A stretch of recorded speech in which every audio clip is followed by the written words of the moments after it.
ഇപ്പോൾ ഡൽഹിയിൽ നിന്നൊരു വാർത്ത വരുന്നു. ഡൽഹിയിൽ വൻ തീപിടുത്തം. ഷഹദാരയിലെ റാണി ഗാർഡനിലെ ചേരി പ്രദേശത്താണ് തീപിടുത്തം ഉണ്ടായത്. അഗ്നിരക്ഷാസേന എത്തി തീ അണച്ചു. ബൽറാം നെടുങ്ങാടി കൂടുതൽ വിശദാംശങ്ങളുമായി ഡൽഹിയിൽ നിന്ന് ചേരുകയാണ്. ബൽറാം, തീപിടുത്തത്തിന് തീവ്രത എത്രമാത്രം ഉണ്ടായിരുന്നു? ഇപ്പോൾ ലേറ്റസ്റ്റായി തീ പൂർണ്ണമായും അണയ്ക്കാൻ കഴിഞ്ഞോ? കാര്യങ്ങൾ നിയന്ത്രണ വിധേയമാണോ?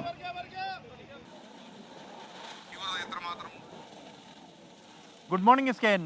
തീ പൂർണ്ണമായും അണയ്ക്കാൻ കഴിഞ്ഞിരിക്കുന്നു. ഇന്നലെ രാത്രി 12:30-ക്ക് ശേഷമാണ് ഈ തീപിടുത്തം ഉണ്ടായത്. ഷാദ്രയിലെ റാണി ഗാർഡനിൽ ഈ ആക്രി സാധനങ്ങൾ ശേഖരിച്ച് വേർതിരിക്കുന്ന കേന്ദ്രത്തിലാണ് ഈ തീപിടുത്തം ഉണ്ടായത്.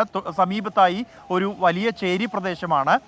തീ വളരെ വേഗം തന്നെ പടർന്നു പിടിക്കുകയായിരുന്നു. അതുകൊണ്ട് തന്നെ ഭയാനകമായ ദൃശ്യങ്ങളാണ് ആദ്യ നിമിഷങ്ങളിൽ തന്നെ ഈ തീപിടുത്തമുണ്ടായ സ്ഥലത്ത് നിന്നും പുറത്തു വന്നത്. എന്നാൽ ഡൽഹിയിലെ മലിനീകരണ സാഹചര്യം അടക്കമുള്ള പരിഗണിച്ചുകൊണ്ട് തന്നെ വിവരം അറിയിച്ച ഉടൻ തന്നെ ഫയർഫോഴ്സ് എത്തി 3 യൂണിറ്റുകൾ എത്തി തീ അണയ്ക്കുകയായിരുന്നു. ഏതാണ്ട് 1 മണിക്കൂറിനകം തന്നെ തീ അണയ്ക്കാൻ കഴിഞ്ഞു എന്നാണ് ഫയർഫോഴ്സ് അറിയിക്കുന്നത്. എന്നാൽ അതീവ അപകടം പിടിച്ച ഒരു പ്രദേശം കൂടിയായിരുന്നു. തൊട്ട് സമീപം ഒരു ചേരി പ്രദേശവും കൂടാതെ ആക്രി സാധനങ്ങൾ ശേഖരിച്ച് കൂട്ടിയിട്ട സ്ഥലവുമായിരുന്നു.